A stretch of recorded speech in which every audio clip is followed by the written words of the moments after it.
सिंधिया को कांग्रेस में मिलेगी एंट्री, कमलनाथ ने कर दिया बड़ा खुलासा। प्रदेश कांग्रेस चीफ का ऐलान, शिवराज को भी कांग्रेस में शामिल करने के लिए तैयार। बीजेपी छोड़कर कांग्रेस में आने वाले नेताओं का स्वागत। दिग्विजय ने बीजेपी के नेताओं की तुलना देश विरोधियों से की।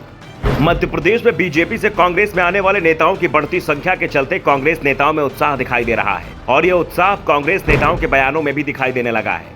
कांग्रेस के प्रदेश अध्यक्ष कमलनाथ ने तो यहां तक ऐलान कर दिया है कि अगर शिवराज सिंह चौहान चाहें तो वो भी कांग्रेस में आ सकते हैं। कांग्रेस का स्थानीय कार्यकर्ता अगर शिवराज को स्वीकार करता है और शिवराज कांग्रेस की नीतियों में भरोसा रखते हैं तो हम उन्हें भी कांग्रेस में शामिल कराने के लिए तैयार हैं। भोपाल में बीजेपी छोड़कर कांग्रेस का दामन थामने वाले तमाम नेताओं को पार्टी की सदस्यता दिलाने के बाद कमलनाथ ने कहा कि मैं चाहूं तो रोज 3 नेता खड़े कर सकता हूं, लेकिन मेरा सिद्धांत है कि उसके लिए स्थानीय नेताओं की मंजूरी होनी चाहिए।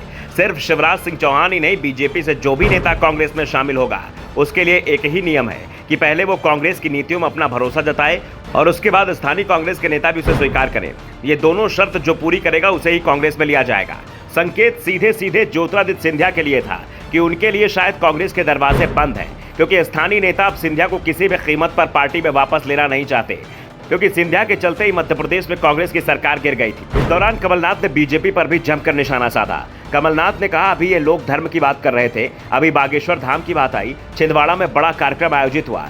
मैंने 15 साल पहले बड़ा हनुमान जी का मंदिर छिंदवाड़ा में बनवाया, प्रतिमा लगाई, लेकिन ये सब काम में राजनीति नहीं थी। मैं भी धार्मिक हूँ, मैं भी हिंदू हूँ, मैं गर्व से कहता हूँ कि मैं हिंदू हूँ, लेकिन मैं बेवकूफ नहीं हूँ। जब हम पूजा करते हैं तो इनके पेट में दर्द होता है, जब हम मंदिर जाते हैं तो उन्हें दर्द होता है। क्या इन लोगों ने धर्म का ठेका ले लिया हुआ है? और यही बात हमें समझाना है कि धर्म को राजनीतिक मंच पर नहीं रख सकते, धर्म के आधार पर राजनीति नहीं कर सकते। आज कांग्रेस की नीतियों में जनता का भरोसा बढ़ रहा है। बीजेपी ने धर्म के नाम पर जो नफरत बोई थी वो जनता अब समझने लगी है और इसीलिए कांग्रेस में बीजेपी से लोग आ रहे हैं। कई लोग तो कांग्रेस से ही गए थे, उन्हें बीजेपी की नीति समझ में आ गई, इसलिए वो वापस आ रहे हैं। जो भी कांग्रेस की नीति में भरोसा करेगा हम उसके साथ हैं। इस दौरान दिग्विजय सिंह ने भी बीजेपी नेताओं पर जमकर निशाना साधा। उन्होंने कहा कि आज प्रदेश में जनाधार वाले सारे नेता कांग्रेस में शामिल हो रहे हैं। जो लोग कभी कांग्रेस के खिलाफ लड़ते थे वो कांग्रेस में शामिल हो रहे हैं। बीजेपी राज में विपक्ष के नेताओं का उत्पीड़न किया जा रहा है। दिग्विजय ने कहा कि मैंने अपने जीवन में ऐसा कभी नहीं देखा।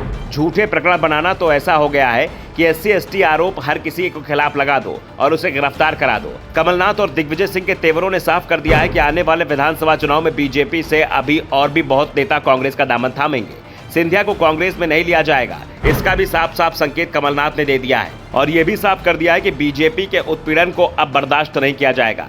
दिग्विजय सिंह ने तो यहां तक कह दिया है कि बीजेपी नेताओं और प्रदेश के प्रशासनिक अधिकारियों को भी इस बात का एहसास हो गया है कि अब प्रदेश में कांग्रेस की सरकार आने वाली है, इसलिए कई अधिकारी तो बीजेपी नेताओं के निर्देश मानने को भी तैयार नहीं हो रहे हैं और इस बात की घबराहट बीजेपी के नेताओं में भी दिखाई दे रही है।